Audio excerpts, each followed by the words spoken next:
Hello students, good morning. આજનો આપણો topic છે ઇલેક્ટ્રોન રચના। આ ઇલેક્ટ્રોન રચના કયા નિયમોને આધીન થાય છે એ શીખવાનું છે। ઇલેક્ટ્રોન રચના કેવી રીતે લખાય એ તો મેં તમને શીખવાડી જ દીધું છે રફલી, પણ આજે આપણે પ્રોપર નિયમો સાથે ફોલો કરીશું। તો ઇલેક્ટ્રોન રચના માટેનો સૌથી પહેલો નિયમ છે આઉફબાઉનો નિયમ।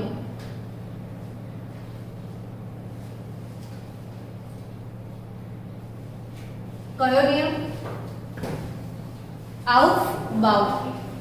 હવે તમને પ્રશ્ન થશે મનમાં કે આઉફબાઉનો નિયમ એવું કહું તો તમને તરત મનમાં એવું વિચારે કે આઉફબાઉ એ આપ્યો હશે, કેમ કે અત્યાર સુધી આપણને ટેવ પડી ગઈ છે। હાઇઝનબર્ગનો સિદ્ધાંત એટલે તરત મગજમાં શું આવે? કોણે આપ્યો હશે? હાઇઝનબર્ગે। ડી બ્રોગલીનો પ્રિન્સિપલ એટલે શું વિચાર આવે? ડી બ્રોગલીએ આપ્યો હશે। એમ આઉફબાઉનો સિદ્ધાંત લખું તો શું વિચાર આવે? આઉફબાઉએ આપ્યો હશે। પણ ના, એવું નથી। આઉફબાઉ કોઈ સાયન્ટિસ્ટનું નામ નહીં, આઉફબાઉ એક શબ્દનું નામ છે અને આ શબ્દનો અર્થ થાય છે ગોઠવણી। આઉફબાઉ શબ્દનો અર્થ શું થાય છે? ગોઠવણી। તો આઉફબાઉનો નિયમ એટલે ગોઠવણીનો નિયમ, કોઈ સાયન્ટિસ્ટનું નામ નથી। હવે આ આઉફબાઉ એનો નિયમ શું કહે છે એ સમજીએ।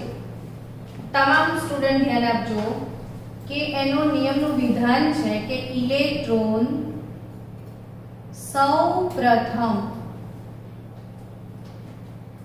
નીચી ઊર્જા ધરાવતી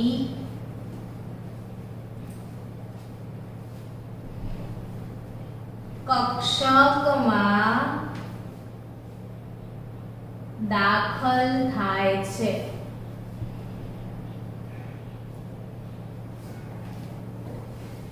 અને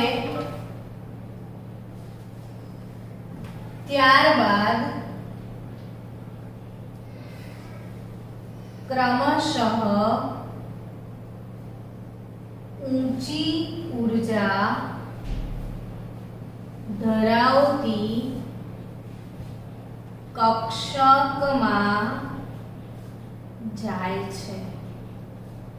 શું કહે છે આઉફબાઉનો નિયમ? શું સજેસ્ટ કરે છે કે ઇલેક્ટ્રોન સૌપ્રથમ નીચી ઊર્જા ધરાવતી કક્ષકમાં દાખલ થાય છે અને ત્યારબાદ ક્રમશઃ ઊંચી ઊર્જા ધરાવતી કક્ષકમાં જાય છે। વાંચો તો ફરીથી। શું કહે છે આઉફબાઉનો સિદ્ધાંત? કે ઇલેક્ટ્રોન સૌપ્રથમ ક્યાં એન્ટર થાય? નીચી ઊર્જા ધરાવતી કક્ષકમાં, અને નીચી ઊર્જા ધરાવતી કક્ષક કમ્પ્લીટ ભરાઈ જાય પછી એ ક્યાં જશે? ઊંચી ઊર્જા ધરાવતી કક્ષકમાં। તો આ જે આપણો સિદ્ધાંત છે, આના આધારે શું શીખવા મળે છે? ઓકે, ઇલેક્ટ્રોન સૌપ્રથમ નીચી ઊર્જા ધરાવતી કક્ષકમાં દાખલ થાય છે અને પછી ક્રમશઃ ઊંચી ઊર્જા ધરાવતી કક્ષકમાં જાય છે। તો આના આધારે આપણને સૌપ્રથમ ફાયદો શું થયો કે ઊર્જાનો ક્રમ મળી ગયો। તો આજે આપણે શીખીએ ઊર્જાનો ક્રમ શું છે। ઊર્જાનો ક્રમ કઈ રીતે નીકળે એ ટ્રીક મેં તમને આગળના વિડિયોમાં શીખાયેલી છે, છતાં ફરી એકવાર શીખી લઈએ કે 1s 2s પછી અહીંયા શું લખીશું? 3s પછી 4s પછી 5s 6s 7s 8s done? Clear? દર્શ તું આ બાજુ બેસતો હોય તો ના દેખાય, રોજે મારે આ જ વસ્તુ કહેવાનું તમને। 1s 2s 3s 4s 5s 6s 7s 8s થાય।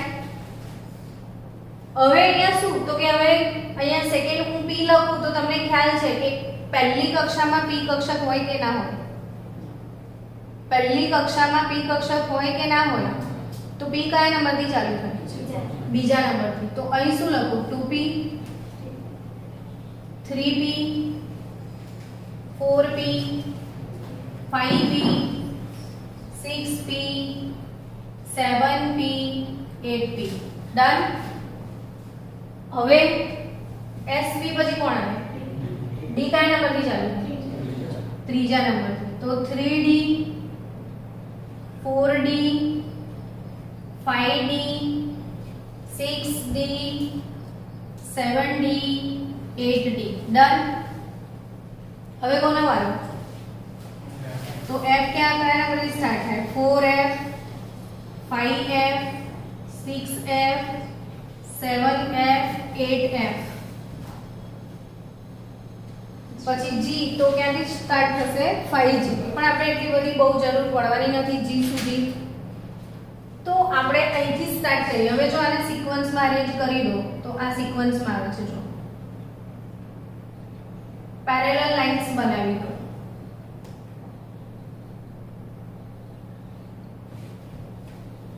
અહીંયા 9s આવી જશે.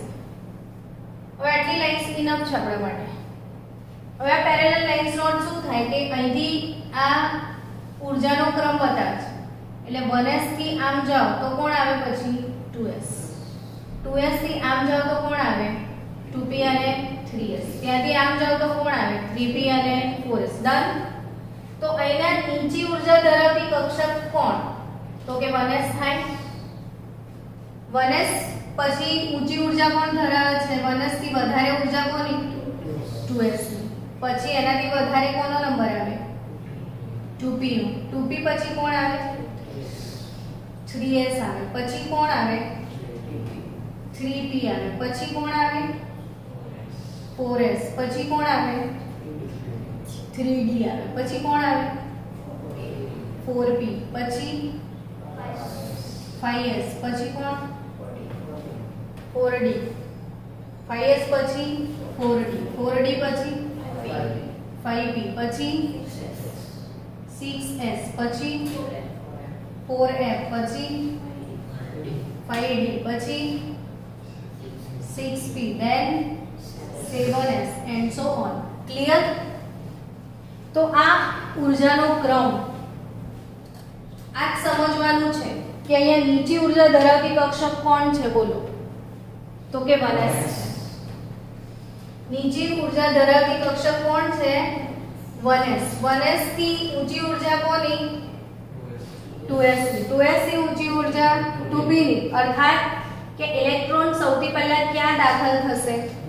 1s માં. 1s ભરાઈ જાય પછી 2s માં. 2s ભરાઈ જાય પછી 2p માં જશે. 2p ભરાય પછી 3s ભરાય પછી 3p ભરાય પછી. તો અવભાવનો નિયમ સમજાઈ ગયો? શું કહે છે અવભાવનો નિયમ? કે ઇલેક્ટ્રોન સૌપ્રથમ નીચી ઊર્જા ધરાવતી કક્ષકમાં દાખલ થાય અને નીચી ઊર્જા ધરાવતી કક્ષક પૂરેપૂરી ભરાઈ જાય પછી જ તે ઊંચી ઊર્જા ધરાવતી કક્ષકમાં જાય છે. આ અવભાવનો સિદ્ધાંત કહેવાય. બીજી વાત કરીએ અવભાવના સિદ્ધાંત માટે. તો આ જે ઊર્જાક્રમ છે એ હાઇડ્રોજન સિવાયના તત્વો માટે છે. આ કોના માટે છે? હાઇડ્રોજન સિવાયના તત્વો માટે. જેના પાસે એક જ ઇલેક્ટ્રોન છે એના માટે નથી. તો તમને પ્રશ્ન પૂછે એક્ઝામમાં કે હાઇડ્રોજન માટે કક્ષકોનો ઊર્જા ક્રમ આપો. કોના માટે? હાઇડ્રોજન માટે. તો હાઇડ્રોજન માટે કક્ષકોનો ઊર્જા ક્રમ શું રહેશે? તો એ ખાસ યાદ રાખજો. 1s less than 2s બરાબર 2p less than 3s બરાબર 3p બરાબર 3d less than 4s બરાબર 4p બરાબર 4d બરાબર 4f. તો અહીં હાઇડ્રોજન માટે જે કક્ષકોનો ઊર્જાક્રમ છે એ આવો ઊર્જાક્રમ હશે. હાઇડ્રોજન માટે કક્ષકોનો ઊર્જાક્રમ. જો આ હાઇડ્રોજન સિવાયનો ઊર્જાક્રમ છે, જ્યારે હાઇડ્રોજન માટે એક જ ઇલેક્ટ્રોન છે. હાઇડ્રોજનમાં કેટલા ઇલેક્ટ્રોન છે? એક જ. એટલે એક જ ઇલેક્ટ્રોન પહેલી કક્ષકમાં જ છે, એટલે બાકીની તમામ કક્ષકોનો ઊર્જા લેવલ એ પોતપોતાની કક્ષામાં સમાન ઊર્જા લેવલ છે. તો આ એક અગત્યની વાત છે જે પૂછાતી હોય છે કોમ્પિટિટિવ લેવલે. તો હાઇડ્રોજન માટેનો ઊર્જાક્રમ આ છે, ત્યારે હાઇડ્રોજન સિવાયના તત્વોનો ઊર્જાક્રમ આ છે. હવે અવકવના નિયમમાં એક અગત્યની વસ્તુ શીખવાની છે, એ શું એ સમજાવી દઉં તમને.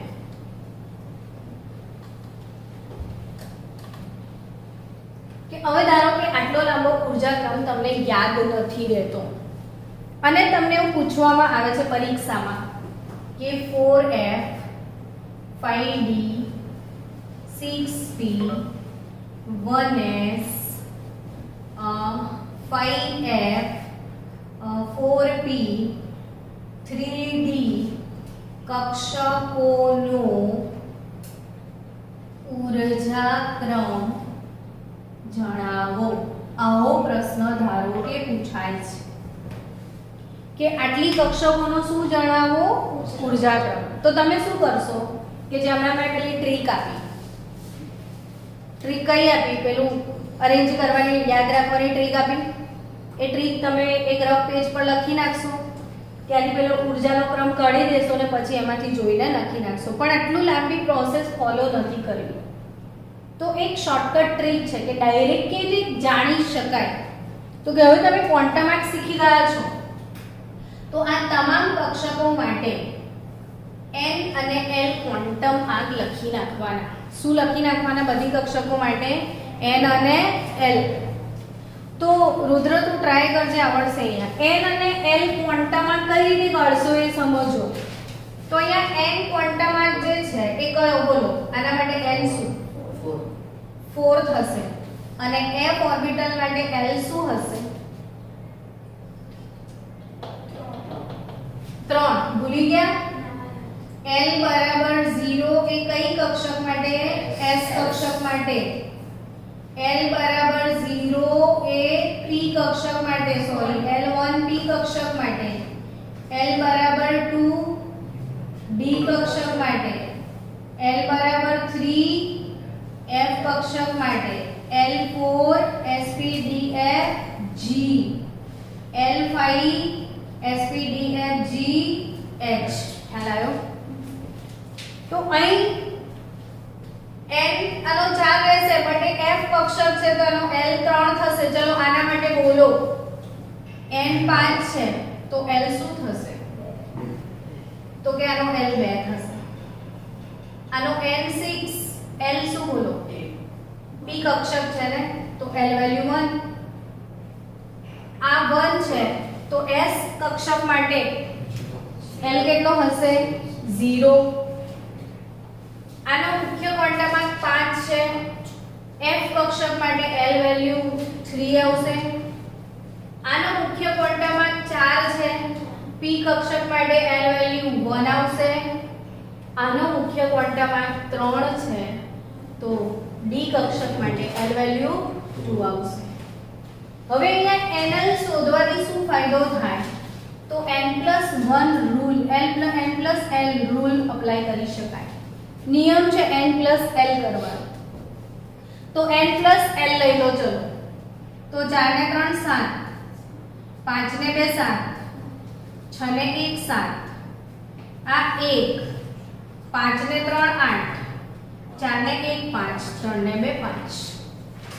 n+l કુલ સરવાળો શોધી કાઢો. સમજી રહ્યા છો? તો અહીંયા n+l જે છે 7 7 7 1 8 5 5 આવું મળ્યું તમને. હવે આ ટાઈ પડી ગઈ. અહીંયા શું યાદ રાખશો કે જેનો n+l સૌથી વધુ એની ઊર્જા વધુ. એટલે અહીંયા સૌથી વધારે હાઈએસ્ટ n+n કોનો છે બોલો? 8 છે ને? આ રહ્યો ને 8. તો સૌથી ઊંચી ઊર્જા 8 વાળાની થશે. આ 5f કક્ષક હાઈએસ્ટ એનર્જી લેવલ વાળો થઈ જશે. ચલો હવે 8 પછી કયો નંબર દેખાય તમને? 7. એટલે પાછો તમને ક્વેશ્ચન થાય પણ 7 7 7 3 વાર 7 ટાઈ પડી છે. હવે જ્યારે આવું થાય કે ટાઈ પડે n + l 7 3 વાર છે તો હવે કોને આગળ લેવાનો? તો કે જેનો મુખ્ય ક્વોન્ટામાં ઊંચો હોય. જ્યારે ટાઈ પડે સરવાળામાં તો મુખ્ય ક્વોન્ટામાં જુઓ. હવે આ ત્રણમાં મુખ્ય ક્વોન્ટામાં કોનો ઊંચો છે? 6 વાળો. એટલે કઈ ઓર્બિટલ વધારે એનર્જી વાળી આવે? 6p આવશે. પછી કોણ આવશે? 5d. પછી કોણ આવશે? 4f. नाउ 7 7 7 ये हो गया हमारा इतना. अब बचे दो 5 5 वाले. तो यहाँ पे भी अगेन टाई है तो प्रिंसिपल क्वांटम नंबर आ વધારે છે એટલે 4p then 3d then 1s. Clear cut ખબર પડી ગઈ કે કક્ષકોનો ઊર્જાક્રમ n + l ના સરવાળાથી પણ મળી શકે છે. તો n + l વધુ તેની ઊર્જા વધુ. હવે પરીક્ષામાં એક કોમ્પિટિટિવ લેવલે થોડાક MCQ આવતા હોય છે જેની પ્રેક્ટિસ કરીએ આપણે. આવો એક MCQ કોક જગ્યાએ તમે જોયું હશે કે જેનો n + l એ 4 થી વધુ અને 6 થી ઓછો હોય તેવી કેટલીક કક્ષકો અથવા ઇલેક્ટ્રોન સંભવી શકે. MCQ તમે સોલ્વ કરશો તો આ પ્રશ્નો તમને ક્યાંક ક્યાંક અથડાશે કે n + l 4 થી વધુ ને 6 થી ઓછો હોય તેવી કેટલી કક્ષકો શક્ય છે. ધારો કે અજમાઈશની રીતે આપણે શોધીએ n + l કેટલો? 4 થી વધુ ને 6 થી ઓછો. આનો અર્થ શું થાય? 4 થી વધારે ને 6 થી ઓછો શું હોય? હા 5 હોય. તો n + l જેનો 5 છે એવી કેટલી કક્ષકો છે એવો પ્રશ્ન એને પૂછ્યો છે. તો શું કરાય? અજમાઈશની રીત. પછી હું તમને એક બીજી શોર્ટકટ ટ્રીક પણ શીખવાડું છું. તો અહીંયા પહેલા n + l 5. આનો અર્થ એવો છે કે અહીંયા લખી દો 5 4 3 2 ને 1 આવું લખી દો. હવે 5 + 0 સરવાળો 5 થશે. આયા ને 4 + 1 સરવાળો 5 થશે. 3 + 2 સરવાળો 5 થશે. 2 + 3 તો પણ 5 અને 1 + 4 તો પણ 5. હવે અમારી શક્ય કેટલો છે વિચારો કે n5 ને l0 શક્ય છે. હા યા ના બોલો કશું તો ખબર પડે. તો આ કઈ કક્ષક હશે જેનો n5 હશે ને l0 હશે? 5s કક્ષક બન્યા. જેનો n5 ને l0 n5 એટલે આ 5 l0 l કોના માટે 0 હોય? s કક્ષક માટે. તો n5 અને l0 5s કક્ષક બનશે. અચ્છા આ કઈ બનશે એવું કહો? આ વાળી 4 n જેનો 4 ને l જેનો 1. તો આ 4 છે તો 4 જ આવે ને. 5 આવવાનો તો સવાલ જ નથી. હવે 1 કોના માટે હોય? p માટે. તો આ 4p થશે. આ કઈ કક્ષક બનશે બોલો?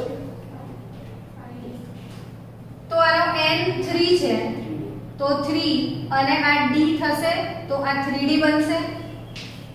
તો આ બંને તો અશક્ય ઘટનાઓ છે.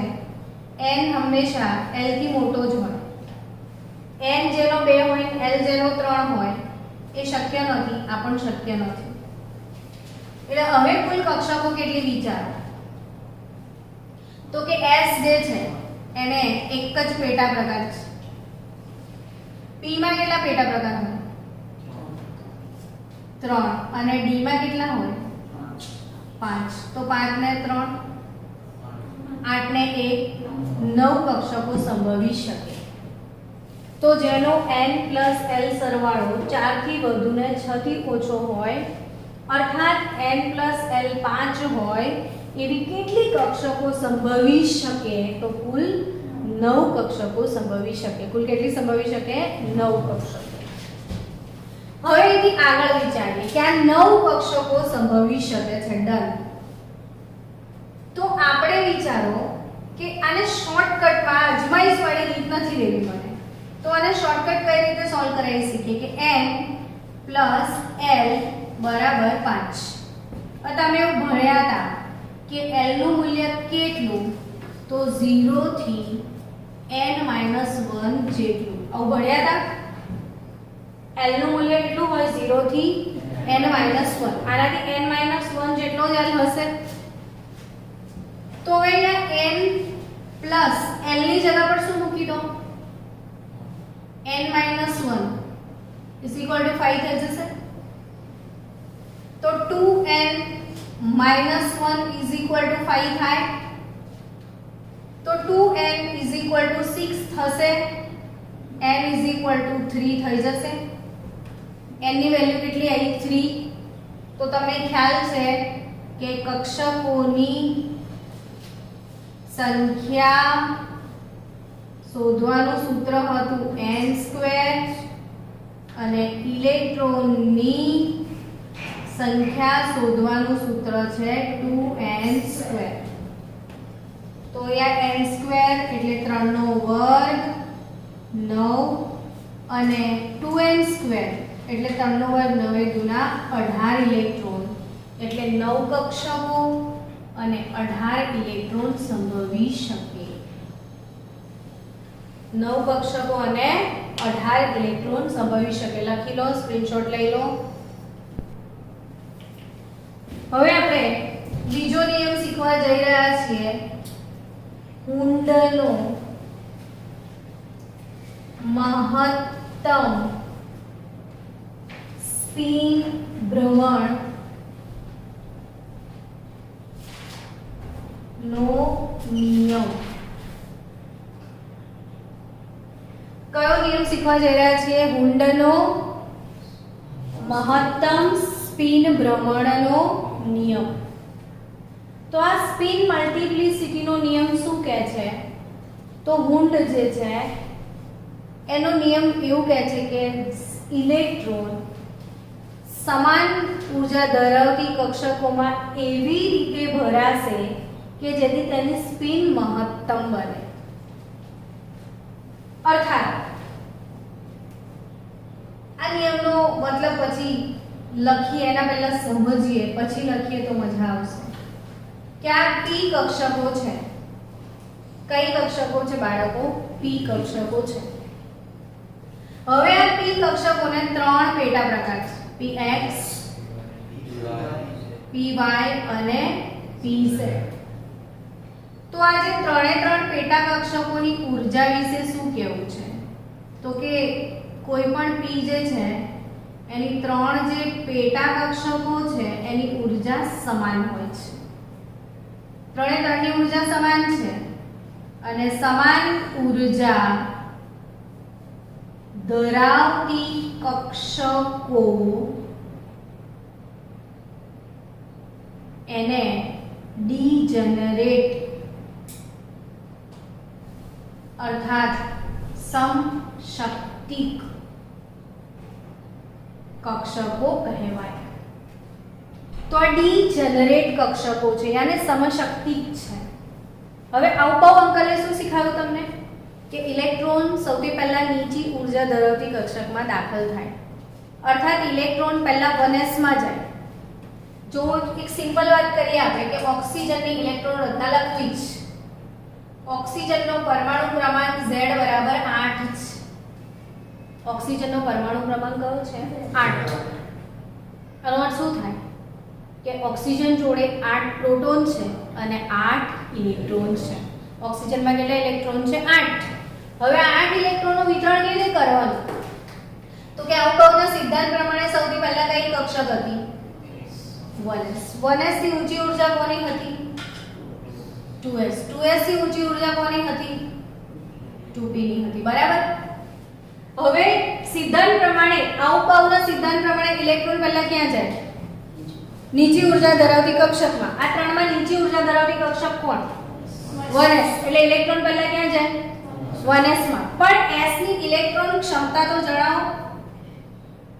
s ની ઇલેક્ટ્રોન ક્ષમતા કેટલી છે? ફક્ત 2.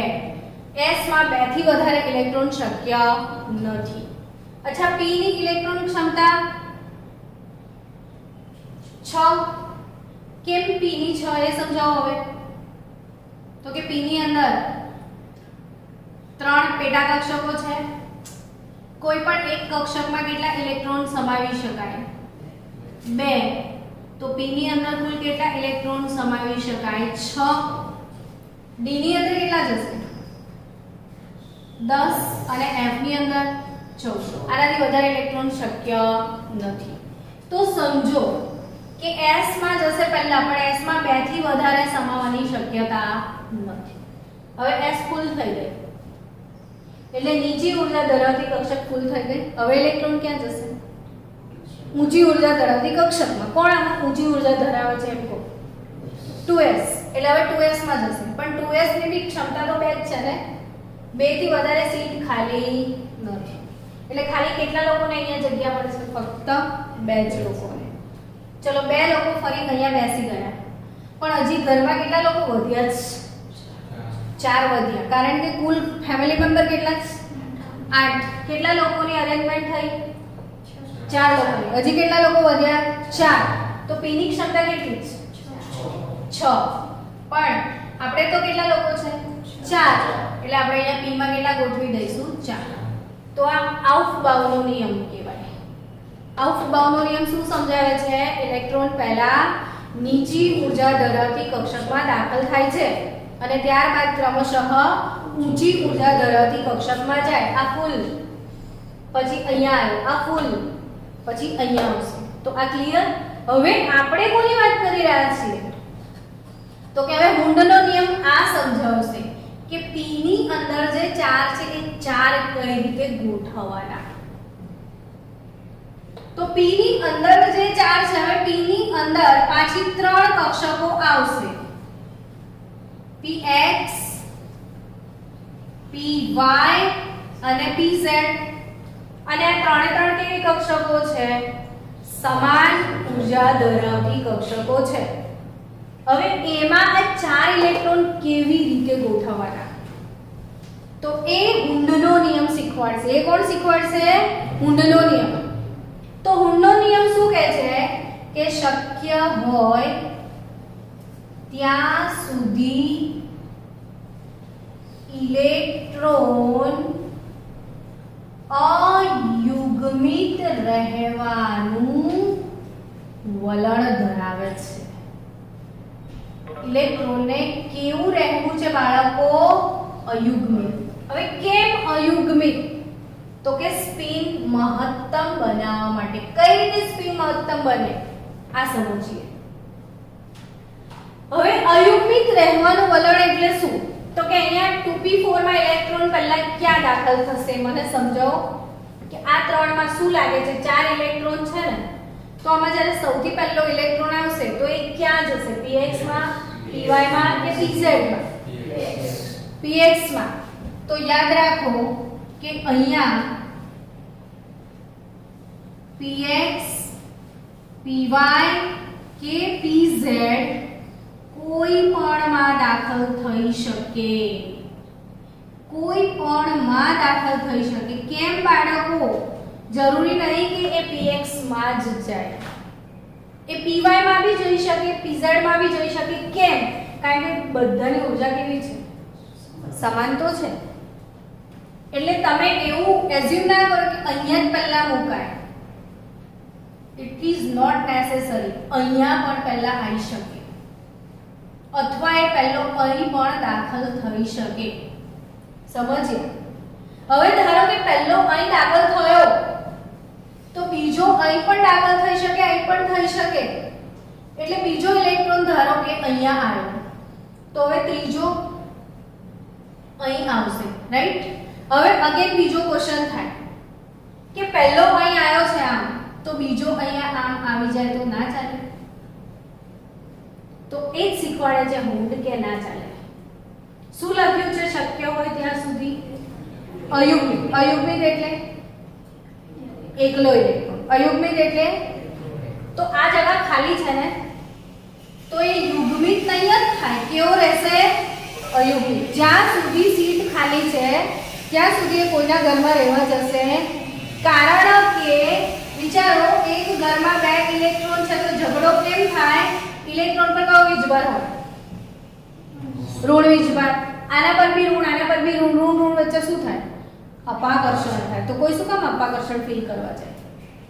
જગા ના હોય તો જાય, વસ્તુ બરાબર છે. બીજી વાત, હવે ધારો કે સમજો કે આ જે કક્ષક છે આની અંદર એક ઇલેક્ટ્રોન તમે આમ ગોઠવ્યું, તો આની સ્પિન કેટલી થઈ બોલો? +1/2 થાય. હવે જો બીજો આમ ગોઠવી દો તો આની સ્પિન કેટલી થાય? તો બંનેની સ્પિન કેટલી થઈ ટોટલ? 0. જ્યારે આનો ઈરાદો શું છે? મહત્તમ સ્પિન બનાવવાનો ઈરાદો છે. એટલે આની સ્પિન મહત્તમ થવી જોઈએ, 0 ના થઈ જવી જોઈએ. તો હવે હું સ્પિન કઈ દે વધારો મારી, તો કે હું આમાં ના ઘૂસું, આમાં ઘૂસું, તો આ +1/2, તો આની બી શું થશે? +1/2. તો મને સ્પિન 1 મળે કે ના મળે? ખ્યાલ આવ્યો?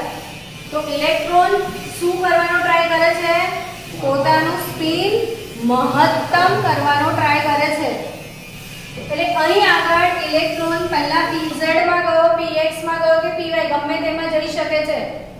એટલે અહીં ધારો કે pz માં ગયો, તો હવે બીજી વાત કે એ pz માં જાય છે, એ અપ સ્પિન માં જાય છે, તો બીજો દાખલ થતો પણ કઈ સ્પિન માં જશે? અપ સ્પિન માં જ જશે. અહીંયા આ અપ છે તો આ ડાઉન જઈ શકે નહીં. ખ્યાલ આવ્યો? આ અપ તો આવી કેવો? અપ. સારું. હવે એમ કહો મને કે જો પહેલો દાખલ થાય એટલે ઇલેક્ટ્રોન ડાઉન દાખલ થઈ શકે? તો કે હા, ડાઉન પણ ચાલે. અગર આ ડાઉન છે તો બીજો પછી કેવો જશે? ત્રીજો બી કેવો જશે? ને ચોથો પછી પાછો કેવો? અપ. પછી પાંચમો અપ ને છઠ્ઠો પણ અપ. સમજી ગયા?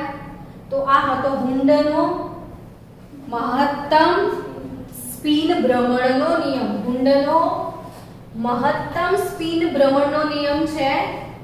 અને આ નિયમ પ્રમાણે આપણે ઇલેક્ટ્રોન રચના 1 થી 10 તત્વોની લખીએ. ચલો, 1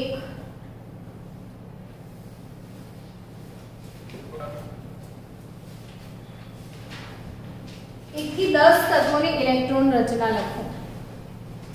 તો અહીં પહેલા આવશે હાઇડ્રોજન, હિલિયમ, લિથિયમ, હેલી 2, બ, ક, નો, ફ, ને. આ પોએમ છે આપણી. હેલી 2 બકનોફ, BCNOF, ને. હેલી 2 બકનોફ, ને. બોલો તો. હેલી 2 બકનોફ, ને.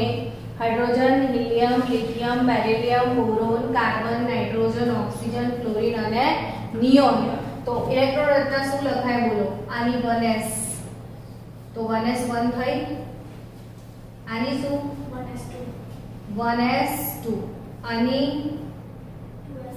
1s 2, 2s 1. આ 1s 1, આ 1s 2, આ 1s 1, 1s 2, 2s 1. આની શું થશે બોલો?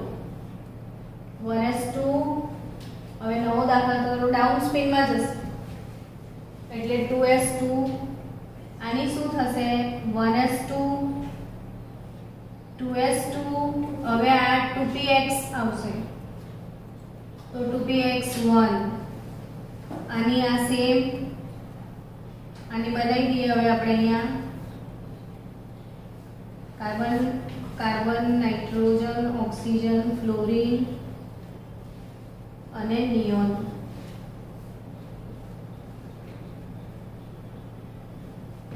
તો જો આ 2px1, આમાં 2px1, 2py1, આમાં 2px1, 2py1, 2pz1, આમાં હવે 2px2, 2py1, 2pz1, આમાં 2px2, 2py2, 2pz1 ને આમાં 2px2, 2py2, 2pz2. ખ્યાલ આવ્યો કે ના આવ્યો? આ સમજ પડી કે ના પડી? પડી ને?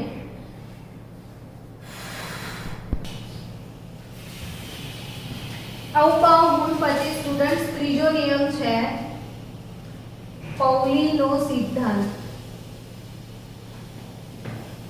ને આ પૌલીનો સિદ્ધાંત શેના માટે છે? તો કોઈ પેટા કક્ષકમાં ઇલેક્ટ્રોન કઈ રીતે ભરાય તેના માટે. પેટા કક્ષક માટે. ને પૌલી શું કહે છે? તો કે કોઈ પણ એક પરમાણુના બે ઇલેક્ટ્રોનના 4 ક્વોન્ટમ આંક